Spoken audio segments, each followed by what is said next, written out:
Whawhenua i le nei vaenga le uli le alofa mane anga le leo le tātou atua e whatalofa atu le ai morunga su tātou atunu o mwhai o na tātou toi whei loai i ono le alofa lea mana tausinga i lo tose fumu su mātou wola i whaenta i tai e ei le nei vaenga le uli e tātou titoe mafuta e fo i tātou po kalame o le mana o le atua whapitoa le whatalofa sua sunga le whaatonu sunga le whengainga retama le whaitua whapea fo i le whaialo e maulunga le pōn mempo le tātou ala anta le kolopo Kingdom TV ma lo lava so i fōmuria i lau sunga le whaantonu sunga le whengainga e maise au auna le atua whawhirai ma whaatalofa fo i le nei vaenga le uli e tātou paanga i lunga le YouTube channel whapea fo i le Facebook live nacho lo manuia o tau le nei vaenga le uli manuia lava ia fuafuanga po karame ia vi ia le atua anga le leile ali i tiute mga luenga whenga iai tono maota malawa le tapu inga maua na itua asinsina malo lava le soifua malo le folau i le nei aso i le alofa malanga leo le atua au na le atua lo whapea nao na no manu ia wase ai ma se rio le nei aso ia anga le leile ali i la autou pitola au fai ia wale manuia o Samoa ta alofa fo i paanga so se tafa le lalorangi a lo lava ta alofa atu ile sua fo malo Yesu Keriso ile nei vaenga le uli lewa te ale tula tasi le nei uli ia matou nei tau langi le lei ia le lofo marfoa ia le li mo tatou ia vi ia le tua ia fa pena ona vai atu sapati ia mese nai fanau ia sa fa pena ona pena ina sapati na fimnatu tele se vi ingo le tua ia mese foi toia e atu tatou fanau ile nei aso ia onga pe nana toi amatalia nei vaenga le kwa kamuli o le lanto onga ia manuia le nei aso ile lo fole tua ono Yesu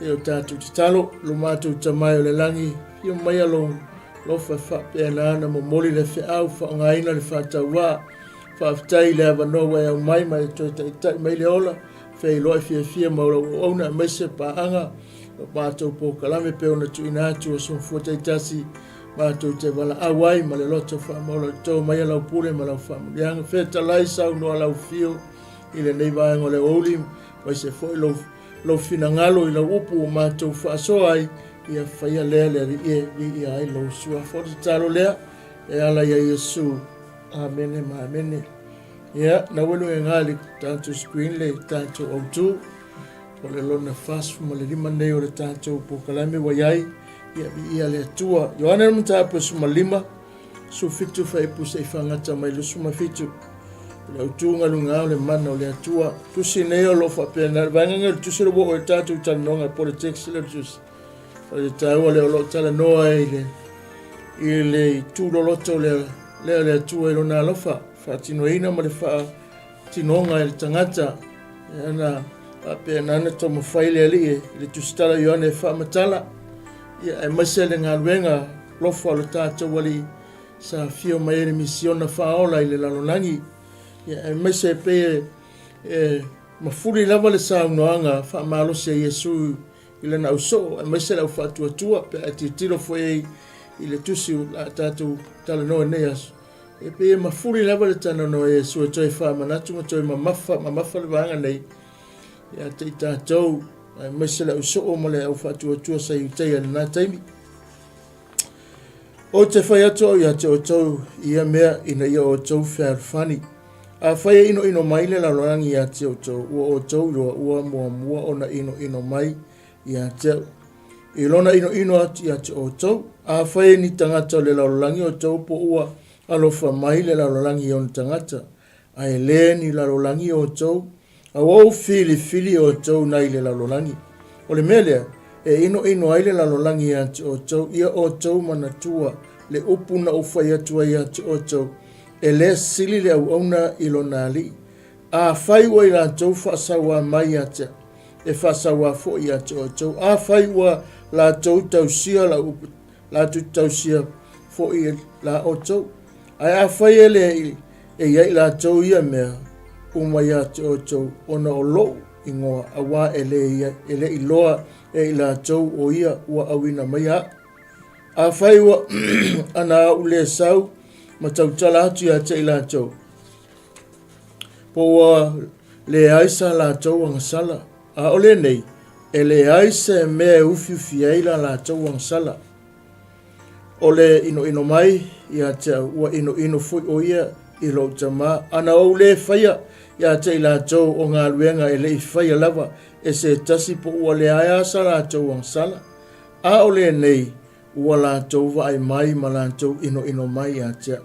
A toa ma lo tama, ai petai, ia tau nu waile upu ua tusia i la tau tu la fono, ua la tau ino fua mai lava ia te. A maliu mai le sosoani o le o te auina mai i lo ingo, ia te o tau mai le tama o le anganga lea, tupu mai ele upu moni. O le maliu mai le tama o ia lava e moni mau ia te. Tau te moni mau foi, a wa ua o tau whaatasi ma utalu le amatanga. Whamanui mai le atua i ana fionga o tātou whaitau ma whaalongolongo ele nei. Waengo le awauri e tu mawatu ia te yalo na vi inga, nei ma se yo o le whaavavau lava mene. E mafuli le saunoanga, ma whetalainga le tusi le nei, pēr mata pēr tātou tilo iei.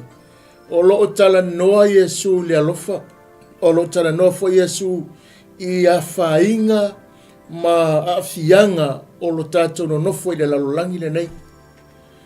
E leo tala noa Yesu le taimi na tātou iai le lalolangi, pe na tātou iai foi i le lai tūpo le taimi na tātou iai fianga ma mea uma ma tātou i wawa iso se mea o le lalolangi le na. Ai whai mai ia, e ino mai le lalolangi ia te o tau, o ai le whaasino tonu iai le saunoanga. A o saunoa Yesu le au sooma ave ele fe aule nei, ma whaamanati e ono o le tala le lei o le ATUA ma a nga i eila to e whaatau nuulo na whina ngalo. Na toe whautua Yesu ma toe au mai Yesu se whautuanga ma se tima inga ma losi lea, i le au so e whaatatau i mea nei la au, e o ia i la tau. Ona le nei le i tū na fua e Yesu le whaamatalanga mai a ave eile fe au whaamanatu ona e a whaina tupu ia ma lei loa e tangata nei, lona tama e o ofo i a te la tau. E o ofo i a te la tau. O ai la tau i a tala noi, lai tala noi le au so, lai tala noi e taia whaatua tuma la tau na la tau talia. Leo o mai a te oe maa u le whiawhire nei. O le vaenga lava leo le whiau o lo tala noi. I le alofa tu noe ale lona mana na awina mai ai, lona alo ina ia ola ta ua. Ina ia tai lole ma mana ma le mamalu ma le matautia o lo watua le na la vea i ta ua mai i le loroto le leanga le lalolangi. Lea ua whaasawina i ta ua. Lea whapena na avere whiau lea. O le whiau o le whiawhile nei.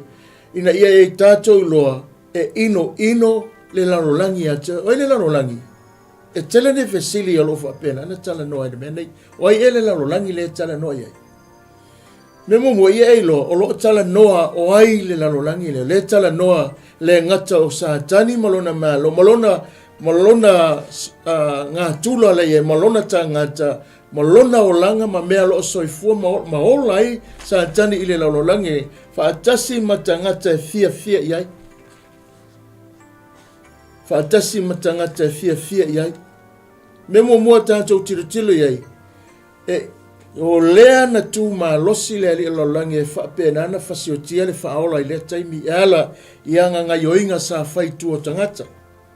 Ona e ino sa turi mai o ia i le langi, ina i avesea mai le langi, ona o le whaamawalunga, ona o le wiperi po le te ia po o le loto le talia ina le fina ngalo le atua sa iai. Le alawa o me le lalolangi, ua mo atu po wasili atu se ngai oinga whaatino.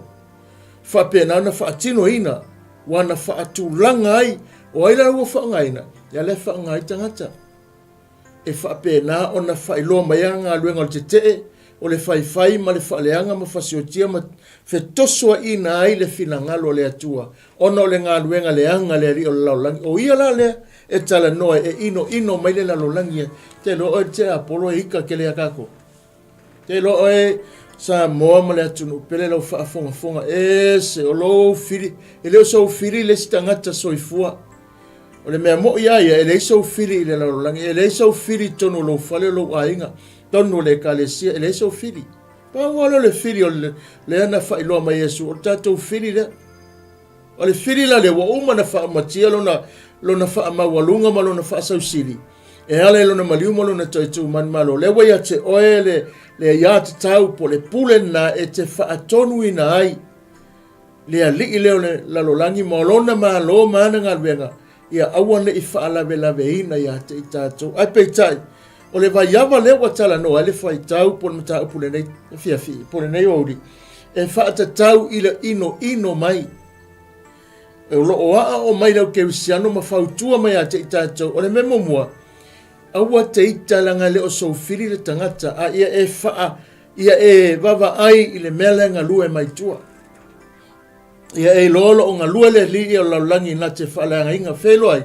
Whai mai le tala Ioane whafa Ioane valu mata upe valu whai pui whasu mai wha. Wai le atua le tala no, wai le tangata le tala no, le tala noa i ngā ia le tuse Ioane mata upe valu whai pui whafa. E wha matala mai ai le li o laulangi mana ngā luenga le whai.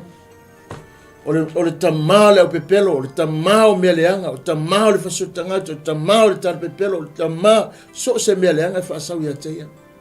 Ai aru Ioane mata upe toru. Momo Ioane mata upe toru.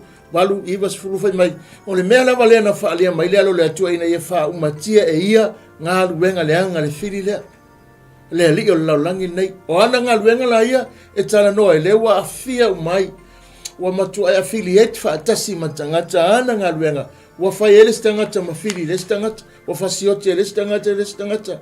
Sa moa ma le atunu perpa anga ma wome mai masani ele o sou whiri le stangata. Ele o sou whiri le stangata. O lo whiri o le ali o laulangi mana au. A lewa tala no ia suma wha manatu le whiawhile nei. Ma ia whai loa mai a tātou. A ita mai le laulangi. E loa. O le ali o le laulangi molona ngā tula leanga, ngā tula matanga, ngā tula lelelei. O lo ia wha pēnana wha atino lunga o tangata. Ai mese ana iu. Nei o tātou tangata e lei loa ina ma lei malama ina. Lātou te lei wa ai i le mamalu le nao le atua. Lātou te lei loa le alofa le atua. Ngā luenga lo mata upu e dosfu lufe me le tala atu se ngā luenga. O lo wha manatu mai ai. Le ala lenga wha pēnana awina mai e le ali lona e wha liliu mai lātou mai le pongsa. Ia wha pēnana a mai le malamalama o le atua, le malo le atua. Lona whina ngalo nana. E whaape nā ona liri ua ai, ma o mai le tangata. E whaafo i mai le tangata mai. Ai tūla ia, i lunga o vai. Alu o le mele, o whaari ia te oe, tau fia oe whai, ma ria, ma mori mau, i mea ua aia ato, ma mea, tau e whaari atu ia te oe. Ua la via ia te ai le nuk nei, atoa manu ese, o te awina atu ia te oe.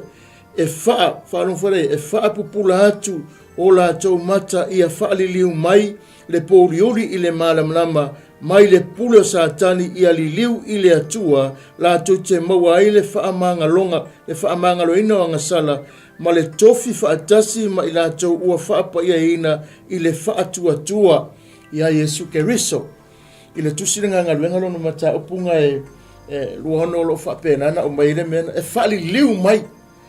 Lala mea lenga tala no le whali liu. A tala no le lopu whali liu.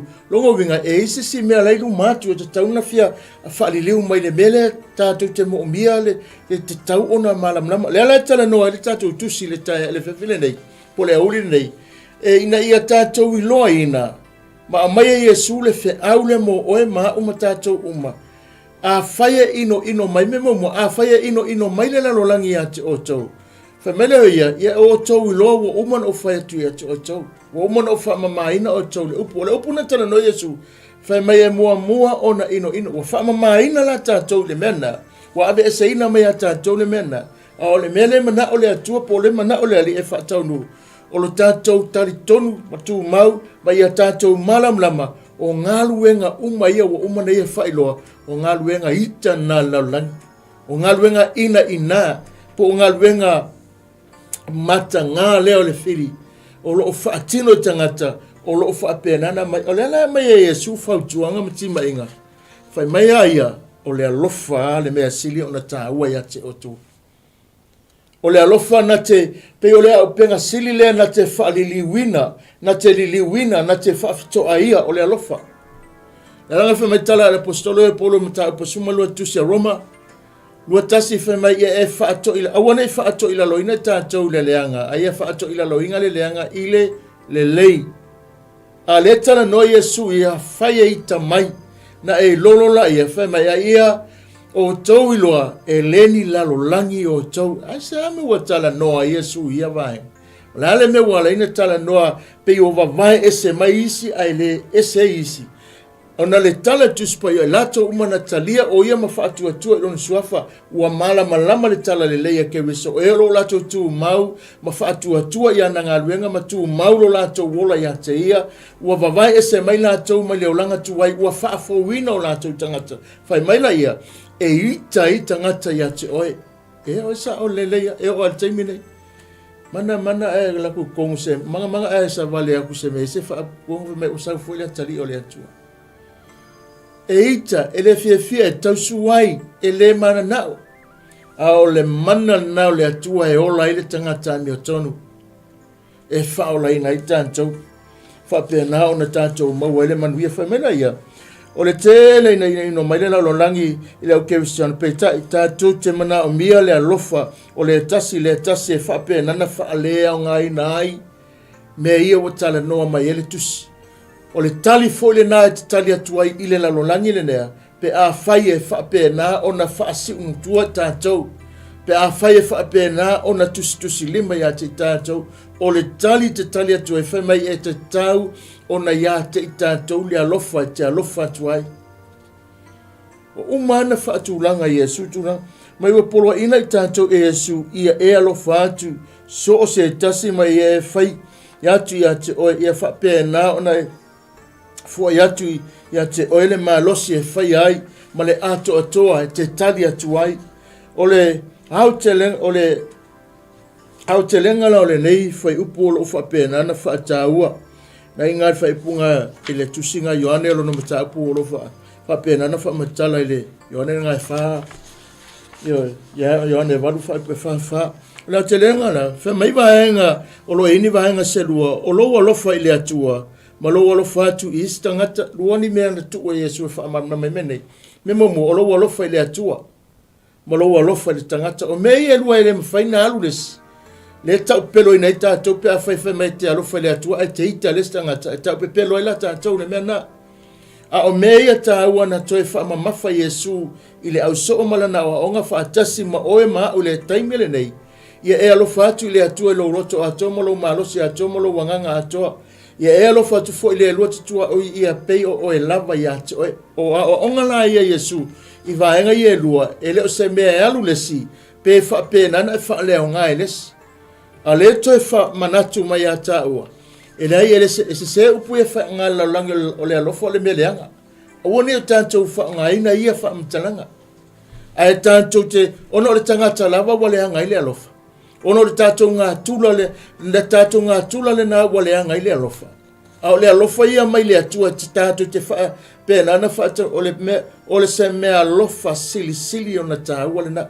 Whai mai leo Yesu, ua wha manatu i Ioane, ia i lātou le awala e olai o lona manatu, o i lātou ua i loa le atua e alo lofa i le atua, a e le o le lalolangi.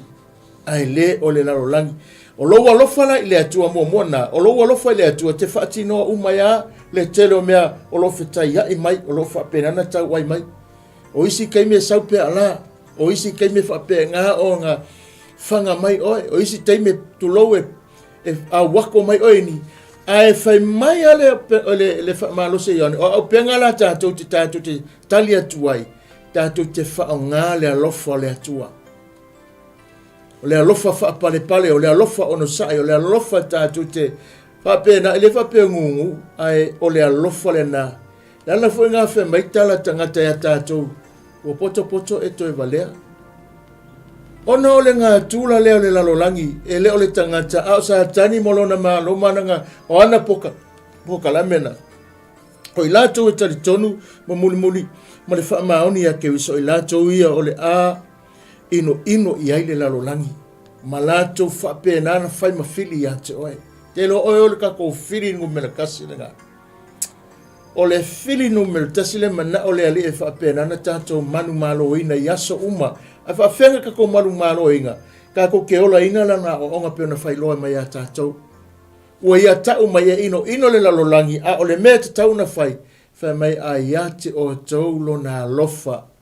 O lo na alofa la lea, na te au maia le malosi le o tātou tangata, e tali atuai, le anga leo le fita leo le malosi a o lo na nganga, ua awina maia te oe mau, e manu malo waita ua le tātou savalinga le iai, ono o lo na mana lo ngā ioi le taiao, le pō, ma taimi uma, o le si aso te ala mai ai, o le si aso te ala mai ai, ma le si maasina ufo ai mai, o le nata usanga, o le paua, o le aupenga lava le, o mai mo i tātou, o lo na mana, o lo o iai le alofa. So se tangata wana talia ina ma muri a Yesu, ma o le tūlanga a o le ali, e na te whape e nana mala malama i lona fina ngalo. So se tangata te lava ma le fia, ia te o se wanga ngawa ese sawa o onga masa o eapo kalame ese mai le fina ngalo lo tātou atua e ala ia nā fionga. No fua o ia whaina o ia a wala e whape nana ese fu ia o e fuafuanga. A tātou o e lunga le o whaavai o le fina ngalo le atua malana po kalame. E lai ase mea e whape na. Pepe vesi pele fia. E alu alua malama aisea. O lo tātou tala noa i lo nā ngale leile na. Nā wha mai pe a whai i le awa i atu au ke usiano i le lolangi ang sala. Tali atu ai le lolangi i le ita ma le tā wemu. O lo tātou tamu whai e wha ma maluina le atua soifua o lo i te tonu i ante oe. I le wha susuru atu o lo na malamlama i le lolangi ang sala. O le a tili e lea o na ino mai le lalolangi a te i tātou. E ino a le lalolangi i tangata tātonu o no so o moni tātou ke wiso a wafoi. O lo o iai se vainga winga ese i o tātou o langa. Ese mai lava i tangata i lalolangi ma le ngangana i aso fai so. O lo o lato ngangana ina ma lato whape na o na whaia. E whaalongo lai tangata fia i le o iai le soifuanga whaakewisiano, pero o soifua kewiso lato ola. O le lato ua le ngangana, e ngangana le mui, e ngangana i upu vale, e ngangana pe e toa hatu o lato i upu matanga, upu whaasausili, i upu lea, e leo oe le na, mea umai a lenga ioi mele li o laulangi le fili ki a polo nganga leanga o lato ngaluenga ia, e wha leanga i le tangata, o na whaasanga mele tangata, na manatu o leo le lau kewisano, o le lako fili, ne ai mas tato fili. E leo so fili oe. O lo fili, o le ali o laulangi wa umana wha umatia. O le tau te a ngai atu i se malanga a ngai mai o lo wha pēna, ana muni mai le tau i masui. E a fio mai le ali ina te toe tau wia, le tangata le whai ma wha lave. Na e pupula leo matama e toi lo muri ane. Le ngā luenga le anga le tala no e le fiong pa i le atua. O lo whamanatu mai le ali, whai upu nei, e whape e le sili atu le au na i le matai. Na whetalai atu Yesu i on so, i le amatanga le tusi lawale nei, a Ioane e whatatau i le mulmuli i lona tangata, e ala i le whaalia o le au nanga alofa, ma le loto mawalalo, ma isi tangata. O le winga le na tau whaamamama Yesu, e le sili le au na i lona matai. Whai mai e le sili, le au na whape nana, e le sili le au na i le matai. O ia wala au foi, i tātou e alolofa atu i isi, e o lava ia i lātou e leo toe alolofa mai. O lana lea fina ngalo mo i tātou ina ia whai tātou ma ona sui wa aia i le lalolangi le nei o lo walofa. Tēno ar whatinonga le menei. Ai ki kilonge i le lalolangi mar whakingoha, le mwa matu wa i pwesa e lalolangi ma enjoy e tangata lalolangi le menei. O le whatinonga e le o tonu le whaongaina. O le mele le tele na le o na wai Yesu le au so ina ia lātou i loa ina le mea nei. Ona o le alofa whaatino, o le alofa e tali atu i mea nei. E lātou te whai loa atu, le wingo le alofa penana whaonga ina. Ina ia i loa foi, ina ia i loa e le lalolangi. O atu ai ngā hanga, o atu ai ngā upu, o atu ai ngā whelafua inga. Wafo to ai ngā whainga whai ai. Ia lātou malamlama. O la le tali a tātou e tali a tue whai mai a tātou tali le loto mawalalo, tali i le alofa, tali foi. I le tali alo o iai le nganga o le atua i tutonu i antoi. O e alo sawa, mai wha apea foi o lo o efe, he ita mai whai mai efe. E whino mai la antoi ilo la antoi wha atua tuanga, o tu a inga tangata lava foi lava ia na whinau mai Yesu.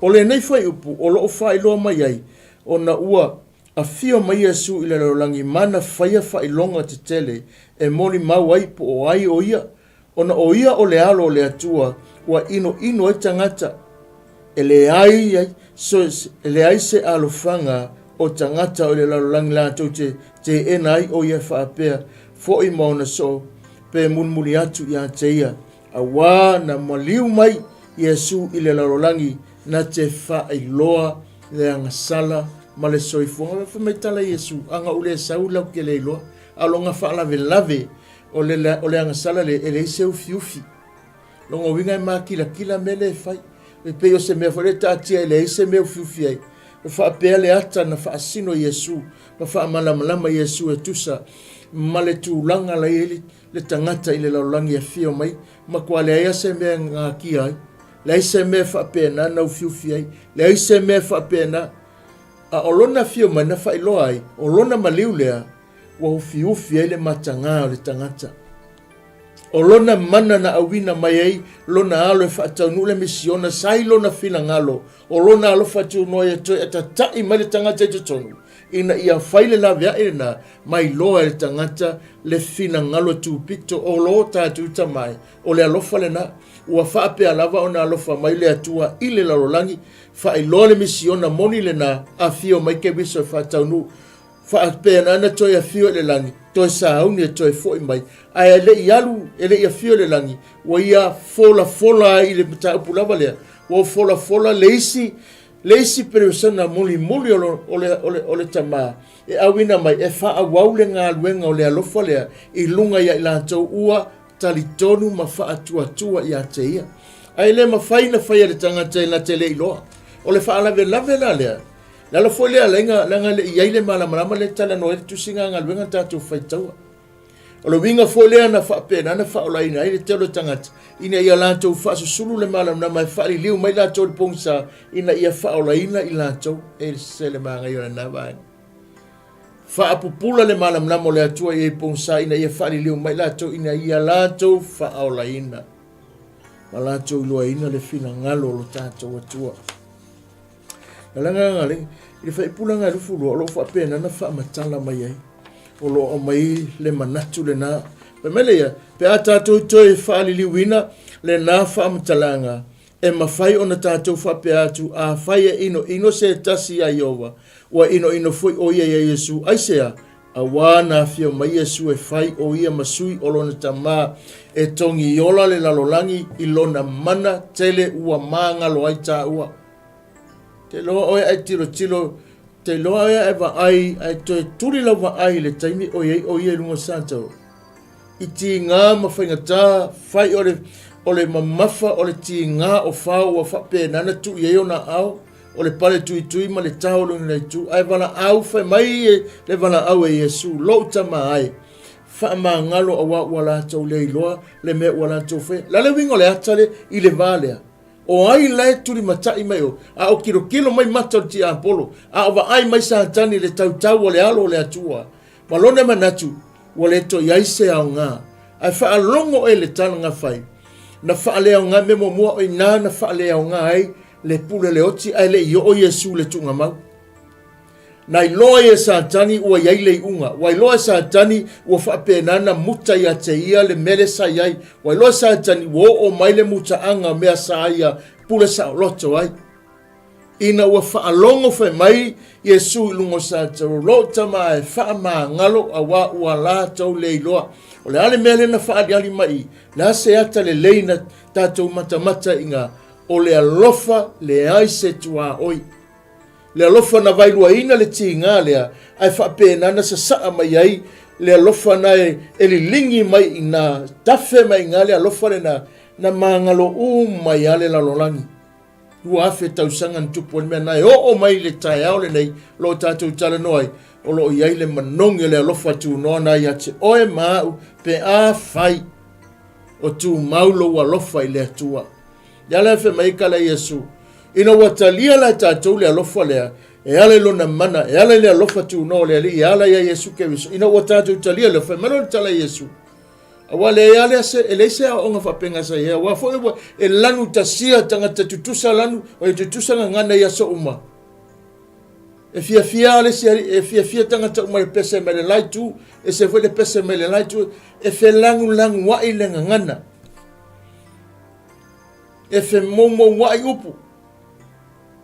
A ina wa e talia lo Yesu e fai mali ma faola. Ina wa tau nuu le tala le lei. Ma tātou wa aiare whaalinga winga ese le alofa o le ri. Ua faola ina ile lo langi. Ma o le tala le lei le fai melo ma tala tuspaia. Ino mai loa. Ino mai. Ole ino le saia sa kangi a Yesu a o yai o yai le tino tangata. Lea wa whaaliliu mai ate. Oe ma ua matua ai. Wa posa ne atoa ai loto tangata. Wa whaasa sanga mo mai atato. Leanga wa o malo si a Yesu le au so. Ia o tou manatua. Ia o tou manatua ne mea lea. Wa utoi whai atu i ate o tou. Ia o tou manatua ne mea lea. Leanga e tupu ne mea nei ate o tou. Aisea. Leanga na mua tupu i ate au. E o lo utama. Laha tou tele italia ina. Le whana tāua ia tātou ana inga onga, ma tātou talia le loto maulalo. Tātou talia e tangata laulawa wale a tātou, e tangata whapena, ana matua ipu wale malatou whawalunga upu e whelafua iei. Tali a tātou le awa onga, o le alofa e te alu e le loto maulalo, o le alofa e te whapena ana e whamangalo ai, o le alofa ana te au mai a te oe le loto mamaa, e ngalo ai, e te leto e manatua ai, au le alofa e whapena na e whaato i lalo ina ai. Le na, whai mai e tala na apostolo, whai mai awane i whaato i lalo ina le leanga le lei, a ia matua soli pala i le lei le leanga, i le alofa, wha ngalo, whapena na tātou, ina ia te ia. Mai ile tala anga mara o nga Yesu, o le nei whai upu o lo wha amatala, o lo wha mawhai na ai le te ena sa whea ngai maia ona o lana misiona whaola maisele misiona pa ia na whao ngai na ai o le ngā tula o le atua e le o se mea fou i lana whaalongo e le o se mea whate ia ai le whaalongo o le atua i le whea ngai pea ma whete ngā inga ma inosia ma tusi ngā lima ma upu fai na mata mai ale la fia ngai nga molona nu e o mai ina wa fio mai le alo pele le tupu o Yesu ke viso o le mea lava e le foula i le whaalongolongo ma lana whaafonga a whai na tupu le whaola o tātou la ua o mai le fionga le antua e tatau o le si lea vaenga tau o le tātou soifuanga whaatua i a tātou manu maloina. O lou ono sai i nai tangata le i whaapenana o iei le malamalama. Whaafena ono sai. O le whaatino ina o le alofa te whaapenana. Langa e peona tala no, o loo tala noa tātou o le lalolangi alo whaamatala mailiti a polo ana ngā luenga. So umafitu aso vai aso lufu fai tu lai fai ngā luenga mailiti a polo iana ngā luenga e tau mawhai e whaapena ana whaatupu le leanga ia so uma i tangata. E le ai se taimi e le lei mai elo na mafofau. Ai alu nei tonu na taupunga e walu fai mai e le tau tala lawa ia se me le lei. Na ina ma taupu mo mofai koe e tolu. Mo mole Ioane ma taupu e tolu fai koe e walu. Ma le mo mole Ioane ma le taupu e wha. Lo tala noa ai. E wha manatu mai o ngā luenga o lo tala noa i anga ngā luenga o ana ngā luenga la maku a ingosia lela e ngai oi mai o lo whapena na mai o ia ngā luenga o ni ngā luenga le anga tere o le mea lava le nei na whaali mai le alofa o le atua ia te tātou ina ia au ina mai e le atua lo na alo e tau tasi i le lalolangi ina ia tātou wola ia te ia O le alofa foi le nei e le ona ua tātou alolofa i le atua a ua alofa mai o ia ia te tātou. Uana awina maelo na alo o le tongi ola mo tātou ang sala. Le au pele a fai ua whapea o na alofa mai o le atua ia te tātou e te tauai o na tātou whealofani. E te tau o na tātou alolofa, e te tau o na tātou whealofani. Ai le mawhai na tupu na mea pe a fai. E te le I whānau fo ina ma e le loa le alofa nau le atua ua fo ina mai. E ala ia Yesu ke viso o le kaimi ala e ke malama mai. O le kaimi e ke loa nga e malama lola I lona anga le leile na. E se le mana, e se fo le tāua. E se fo I ona langona pe ai whaalongolongo iei. Awa fo I le I tātou tele I experience mo le vaenga. Sa tātou whana nau mai se awala tasi, sa tātou soifuma wola I se awala rawa tasi. Aina ua tātou malama lo le tala le leia ke riso. O inala ua ese I tātou. O vaenga ia luana amatari tau talanga Yesu e te tau ona tātou whaatino le ngata lo walofa I le atua, le ngata lea o lo walofa I le lua te tua I le tangata. O lo whaati nonga la mele ina ua soifua ke riso I te tonu o ia te oe. Ma e ola ina lona fina ngalo e ala lana upu. Ma e tausia lana upu. Ma e whaia lona fina ngalo. A vea oe wha meritala tusia luka la tau. Ia e amolo sa taru ma mulmul mea tau. Ia oti lau tangata iaso uma. Tangata tuai e leo toi ola. A wha mai tala la postoro e matau po e waru wha mai o le mea lawa le whatenga I ele nganga maritino e te e ale tino e mea le nganga e te e fo ile nganga ia I le ngā luenga ale tino e whete na I nei mea uma ua fo ile malamlama le tino I le nganga ai malamlama le nganga le mea le tupu le tino o le whete na I ngana leo o mai le aso lo whapea I tangata e le anga kako o whapea fo I tātou e le anga lantou o te tali a tātou te tali e tātou te tali le lofa, le langa whamai tala Yesu, ia o tau malamalama, ia o tau iloa, ia o tau walo lofa. Aita mai e lofa ia. E se senga langa le, o le whaamanatu, o le whaaolama le o onga Yesu, mō tātou, e le whai mai na ia tātou toi tali atu, le langa whamai tala le apostolo, I le mtako suma lua tu se Roma, whai po suma lua tas. Awa ne I whaato I laloina o e le leanga.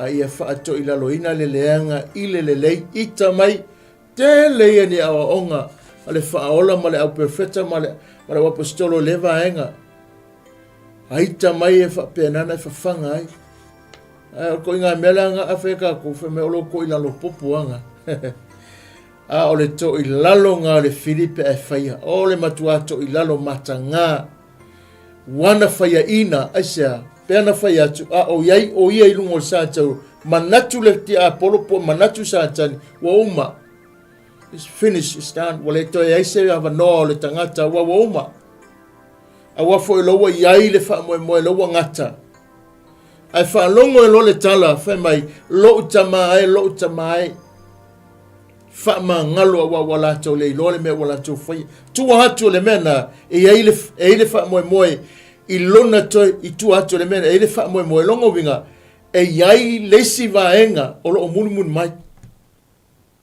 E iai lesi vaenga o lo o munu mai.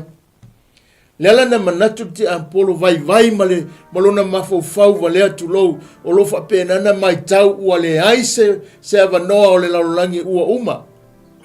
Ua uma ua wha le au ngaina a o le mana o le atua sa aliali mai loa I le aso lea lo tamae fa mangalo e le fai Yesu e fa mangalo ki Apollo lo tamae fa mangalo I la to uma le anga sala le larolangi mala to wala to faia e le ki Apollo nga fai Yesu e fa mangalo o lo tu ule ti Apollo lo e le aso nga mai e fe tau e male fa salanga tele lava o lo sa uni e tato wa tu e fa atino ina I le fili le lo fa pena na fa la velave o lo fai mai isi wa malosi te Apollo o fai mai isi so le maka ukia ki Apollo fai mai isi o matua ngai mkwa I le anga ngai o inga ki Apollo a e malama I le atua malona mana a e malama I le mana o le atua na awina mai lona tali pele to tasi ina ia le fano se tasi. That's more than enough. Le aisi si mei lumatu pe tua mai. O lea lava mana po o lea lava matautia o le malosi lava lea e mawhai ai o na whaataunuina e le aisi si mei mawhai ona toi suia. Awa foi ua uma te lo e whawhitai i le atua i le alawina o tātou te enta te tonu o lona mana malona mamalu lea ono le tangata lea o Yesu Keriso o ia lea na ia tatala le whaitotoa mo o e maa. O se awa noe whapena e le totongi Paulo wha moe o lo soifua mo lo uola ia manu ia e ola ina, ma ia e whaatua ina, ma e taritonuina, ma e tausi ai e tusa mana fofolanga. Ioane suma 5, whaipuefitu, a whaitatu mau ia upu, e tu mau ia tau so se mea tau te mana na awai. E sele manai o nā saunoanga. E sele manai o ia feta lenga. E whaamanatu ia tau le tautala, whaamanatu ia te oelo e alala mai, whaamanatu ia tātou umalawa. E le eiso whiri le laulangi nei. E paule mea na te wha umatia le whiri lea, wa au mai e Yesu ia te oi, o le talifo lea, o le alofa lea ia te tātou. O le alofa nga o le atua ia te oi, na ia ono saia le laulangi, na ia whaato i lalo ina ai le whiri le taimi o iai o ia santauro. O lea whaua mana o ia, e whapena na e whai, o lau au penga na. Pau ana tatu au penga tatu te man malo inai. Amen. O le malama lau Yesu e ala i lona su soifuanga. Maana whetalainga, saunoanga maana whetalainga. Ua whaalia mai, e whailoa mai, mai mea uma, mea leanga o loo iai te tonu. O mea whailoa mai, mea e leanga o loo i te tonu. Ia te tātou e winga ia te tātou e li liu atu ia te ina ia whaolaina ai tātou.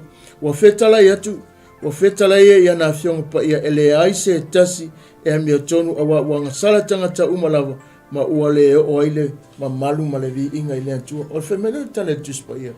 I le whaipunga i lusuma 5 o lo whapena na whamatala Yesu, whamatala i lona whaipu lusuma. Whamene whaipu lusuma e petai. Ia tau nuu aile upu ua tusia i la tau tu la fuan ua la tau ino fua mai atia. Pai mai le whamatalanga e lufunuma o le malama lama o Yesu e ala ilona soifuanga. Mana whetalainga ua whaalia ma whailo mai ei mea leanga sa nofo i to tonu ia te i la tau. Sa nofo ia ta ua, sa ta hola ai, sa ta tu sa vali ei. Ai ona oua e loa le malama lama ma o i loa le malama lama ma tātou whaatasi malona malam lama. Ua avea tā ua mantangata ma whai ona e tautala i le alofa. O ke le mawhainga o whamakala, lau tangata hita ma lau tangata le whamangalo ma mea tutupu le tsi o manga tuai. A ina ua whio mai ke wiso i lo soi fumalo ola. Ua te le se suinga, se manuia, se suinga fo wana whaia. E ofo e tangata.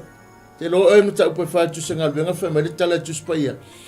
Ina ua mōlia a o launga ua mantua e tala le teimi na malolo e pipirira e aku ila ufarisai umar sa kai o lai launga e pe teru tonu o le manuat. Whaamalama lama ia iutaia mea umai ala le mana o le atua na whaolai na ila atau ma la atau ma fio mai e suma le lato. Ai meila wali e ave loka whapipui.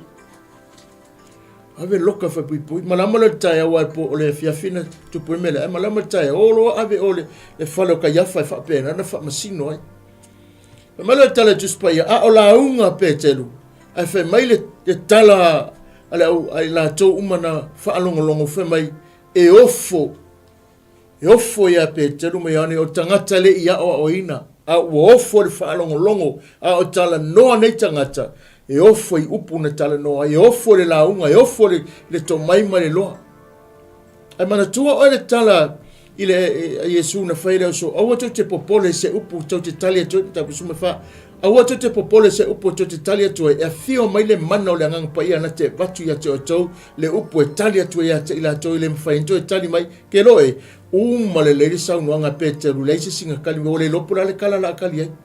Aua foi o leo, ua ngā ioi le mana o le atua i le loto tangata ua iai le keriso manu malo. E le itali wha maa, e le itali pe telu se tali si itaua pe na tali atua e whailo o la atou e leanga. ai na whaai loa pe telu le wingo le tangata lea.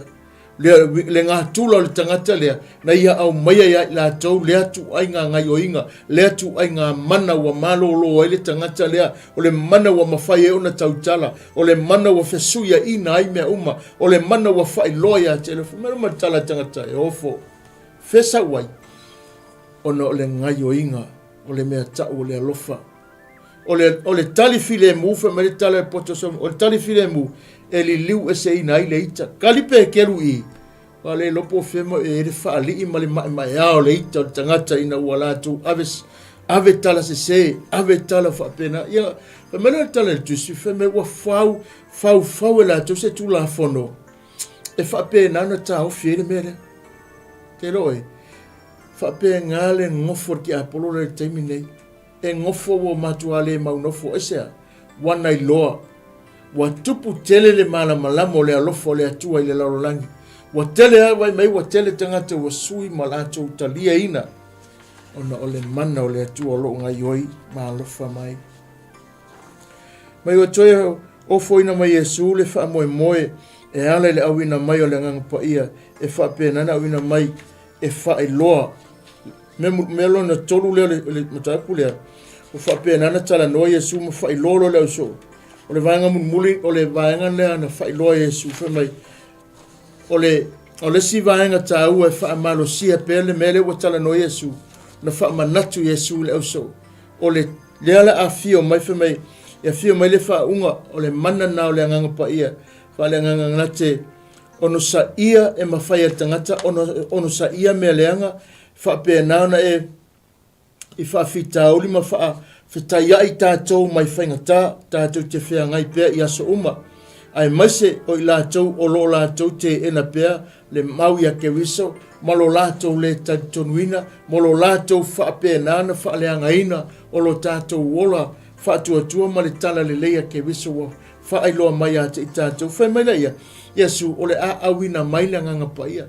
Lea la tātou te mafuta mai ia te minei. Mai o le alofo le atua. Fio mai le atua. Fio mai lo nalo. Fio mai lo na nganga. O lona fina ngalo ia awa ne imotu sia. Le so tanga lea ua whape na. O na so longa le lei ona o le tangata o Yesu ke wiso. Ma le ngalue ngā alofa na ia whaia. E awina mai la mela ia sa fe promise Yesu. I le whai upune nei o lo whaanga ina Yesu. I ngoi e lua winga i le nganga pa ia o le nganga e fautua ma le nganga o le mea moni. Momua o le fautua e faalia mai ai le fesoasoani ma le faamalos au ma le ngaluenga faamalosi o le nganga i ate oe mahau. Melo na lua o le nganga o le upumone faasino atu i le ngaluenga o atu faamala malama ma faamanatu i le nganga e faapenana e ngā lue atu le anganga pa ia i le mawhauwhau ma le loto ma e tā ua tele le vaenga i lo tātou si o manga o lo iai. Longa winga o vaenga tā ua nei o le olanga ma le soifuanga ua tātou iai. O lo whamanatu ia te tātou e au o na tātou i loa ina. E au na tātou malamala mai o le vaenga sili le nā. Au ina mai le anganga pa ia le atua. E whamanatu ia te o e memo mua o lo whapenana whamatala o le upu whautua e whailoa mai ai le whesoasoani, le whaamalos au, ma le ngā luenga whaamalos o le anganga ia so uma lua o le anganga o le upu moni e whaasino atu i le ngā luenga a o atu whaamalamlama atu a le whaatino ina ia e loa e tangata le whinangalo le antua i le larolangi. I le au te lenga o le nei vaenga o le taupu pe o na tātou o lo walo ia o i lātou e murumuri ia ke wiso ma le whaamaoni o lo o iai le sauwanga ma le ita mai o le laulangi. Awa foi o le laulangi le taritonu o masani lava lātou i le tite e atu i le au whaatua moni.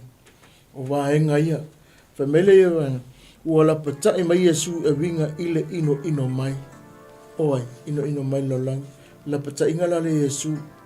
I le au te lenga o le nei vaenga o le mtau. O lo o eva. Wao ia ai e lantou.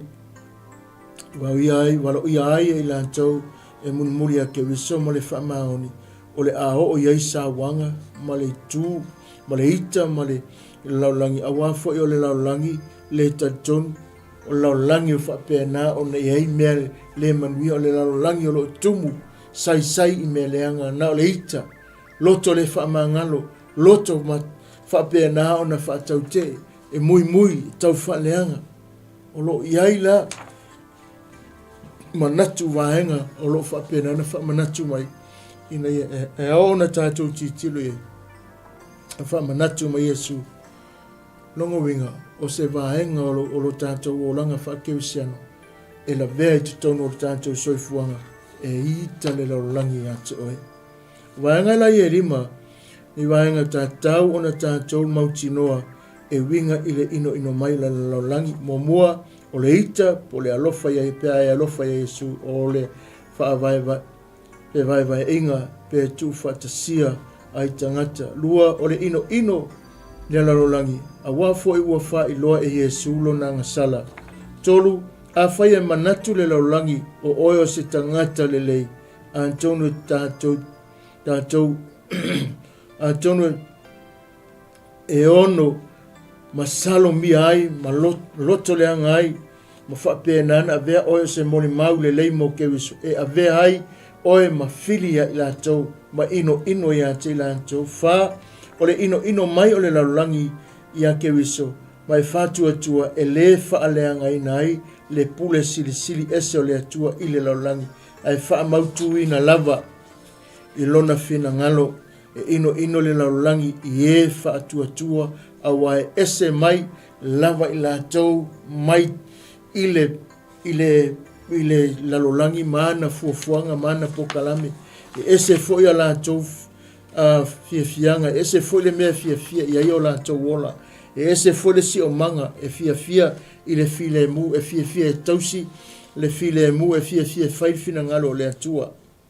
E ese a tātou i le tele o vaenga i tūia, na tana no ai, ese o tātou valawina, na filifilia tātou e kewiso, mai le nei laulangi, mai le leanga ina ia ve tātou mo tangata le lei, ese a tātou matai o Yesu o lo tātou wali, a o le laulangi ua au na ia santani toru, ese lo tātou malamlama ua tātou i loa le tama ai loa e le laulangi, ai lei loa e le laulangi i lātou, o ui lava i le ino mai o le laulangi, ai ao lava o na tātou mori mawatu i le laulangi le upumoni e winga ia Yesu kewiso. O le anganga o le upumoni e mori mau ia Yesu kewiso. A saule soasoani o te awinatu ia te otou nai le tama o le anganga le tupu mai le upumoni. O lo tātou mori mau e le na o le mea moni i lātou e whiriwhiria e taritonu ia te ia e moni lava ma le whaamaoni lona whina ngalo mō tangata longo winga o le whaamamanga mene e lenga o tātou e whaamaonia o le whaamaoninga lau tele e hawhia e tangata umalava e o tangata le whaolaina e o le tangata na tele i loa Yesu e o le tangata lo tū perpungsa whai mai le whionga le antua e whaamaonia e te tau ona lātou whaamaonia e te tau ona lātou i loa ina o le mana onga ma le whina ngalo le atua, ma lona nau ta inga, ia i loa e le laulangi, le ngā luenga lo whaatino e lona mana le i le nei laulangi o tātou iai. Ia i loa e tangata uma o le whainga tā, la langa whametare Yesu me tā upunga se furutolu fufa, whamei whainga tā nei loa e le laulangi, sulima les o lo whapenana whametare, whamei whainga tā nei loa laulangi, na whainga tā na talia laulangi le nganga pa e wafo i la tau te le reise tino. E te ena na o le ua taritonu wa iai Yesu ilona soifua ma taritonu ilana o onga mana i loa le ngaluenga ua ia fola i le fio mo ila ngampaia e malama i la tauia. I le au ma le wha moe moe o le nei mata opun tatu tala noe le nei auri o le fina ngalo ngau le atua mo tātou ia e loa tu ulo loto a whaia ino le fau lau whaalongo pe a whai a whai e ita e le fau lau whaalongo, a whai whasea e le fau lau whaalongo, a whai e tele ne tusingarima e le fau ianto, e le fau ia Yesu, le whai al nuu, ma whare saio malātou na te enga, Malato fa tau tau ai o ia le sa tau e fau le ali na me e o lon tama wa o mai la ya te tanto e fa feo na tanto fa pe a fai fa tu muina i tanto lona lofa o le ki a kole na ke usiano le fa tu e me se tanto o le ki a tole o le olanga o le olanga fa tu po le olanga i le lofa i le tua o le yai lea o lo tātou talia ina, po lo whaatino ina, o le ki a kua lo alofa le tangata, o lo whai mauf,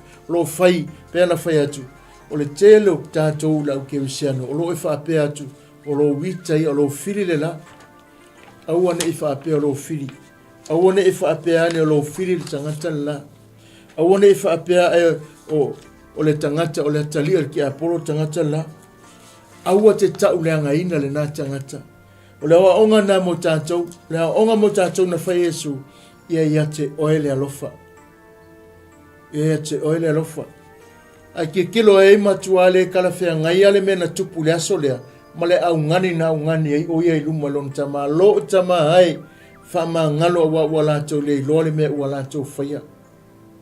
So ele make sense a tātou, pe a tātou te tilo iai.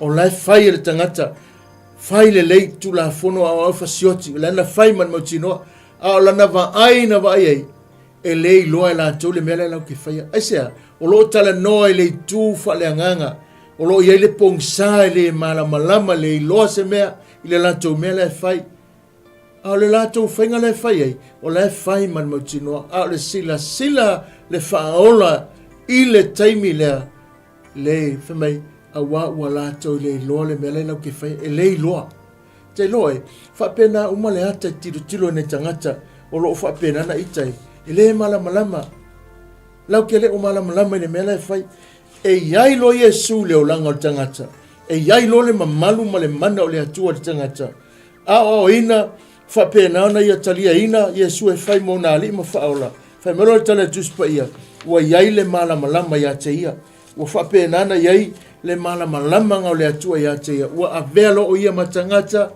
poto. Tangata poto. Tangata mai. E ki kilo iei de mena whai le angana aso pe a e fua iei. O ele wi fua iei le tara. E le malama lama na ia tangata di mena la tau whaia. Ai ona o le tangata lo o tūtua oi sa kangi malonga malo. Lefa mai tana tuspo ia. E makua ino le larolangi a tātou.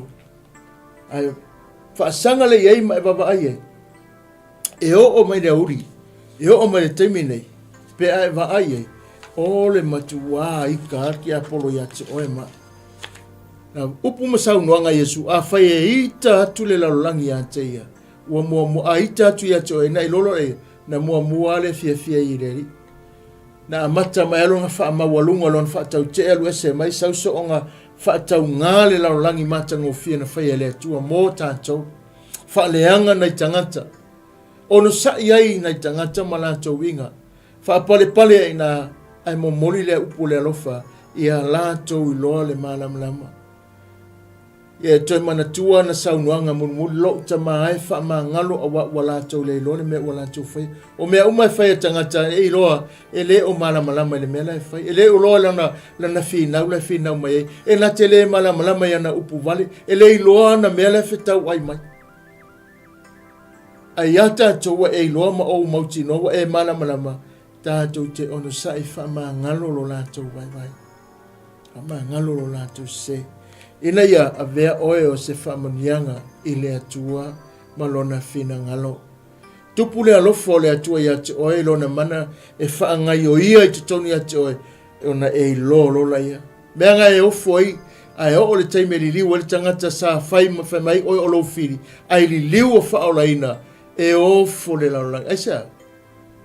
E leo le tangata le na veu. Mea ngai lenga whai mai le tala o le lo koneta mta upe lima sufitsu mai o se ua ya ke wiso le tangata fo ia fauta ua ma vai e ka kaunga ese me atuai le olanga o na fio mai le na mana le na te teu ma fa amata ngofie awa o le malu e fio ai le tupu ma le ali o aso uma e rengo se stas aso uma se o le aso vala au mai ai sa moa ma le atunu pere pa anga ma tātou wō mai masani ia e loa e ino le lalolangi a te oe ona o Yesu Keriso sa kako iai e le ai ase me kukusa le leia kako kala mo kako me fai tu sa le tātou upo e whenafua ai ina wa e whaoleina loa wa iai le suinga ia tātou wa ti ngau taringa wa le fia la le atale nanga wa ola Keriso a wa iai le alofa i te alofa ai nanga fo sa e soifua o wolai le ala ya ina mafua ona tātou talia wa ono sai wa o mai le whaola ia te oe mau i le tāua leo le alofa i le ola ina o lo tātou iai le laulangi le nei lea ua sau noma whaamanatu mai longo winga o le vaenga o le olanga whaakewisiano e atu tupu maari mai ia whamanu ia mai le atua le nei o auri whaalau tele atu e lona mana ia te oe e ainga mafuta le nei auri lona whina ngalo ua tātou whasoa ai ia tu mau ia te ia ma whaamanu ina lon suafa i le nei auri i lona whaatasi mai whaamanu ia foi le atua i lo tātou ainga i lau tatalo fe au te stusia lo whape nana tu ina atu ia po kalame ta itasi o tātou TV le 𝚘𝚘𝚙𝚢𝚑𝚝 TV whape nana tu ina atu i lo mole atua ia na whamanianga malana au na whaatonu ia whamanu ia tele le atua i tiute ma whaiva o le nei auri ia ileanga le leo le atua o le whaiunga nau tātou po kalame nei aso fua tātou toi ta pai foi lava aso pe ata ita to le tulo to so fuma so macho wola ia tātou toi mafuta foi tātou taimi lava nei ono Yesu amene lo macho tamai o le langi o macho toi fa foi le viinga o la upu o aluruina talo la i lo mana sau noa fa pe nana fa manatu pe le nei fe au mo macho mai so macho tangata lui tawina ta pena ina faima whamanatu i lo mātou ola whaatuatua ma le ola tautonu o le manuia o lau fio. E le na ona o mātou tautala po le ngutu malangu ngana aia mātou whaatino o le alofa lau fio. Whamanuia i lau tele wai paanga mo ome masani o le 𝚘𝚘𝚙𝚢𝚑𝚝 TV, lunga le Facebook Live, lunga le YouTube, ai maise tonu mauta malawa, ta pua inga nai tua asinsina, ia maise o ona, e talo whamanuia lau ona whaatonu ma whaitua whapea foi na ainga ia manuia lo mātou tamai nuia tiute ma whaiva o tatoe le nei o auri au mga luenga iai lo file mu ma lau taita inga ia iu manuia iai lo walofa wha iu mai le nei aso mātou mamoli leo le vi inga ma le whaftai i lau fio e ale le mana lo wanganga Yesu o mātou wole wala awa tue nei amene ma amene ia vi ia le atua whamanuia tele le atua le nei o auri ono Yesu. Amene.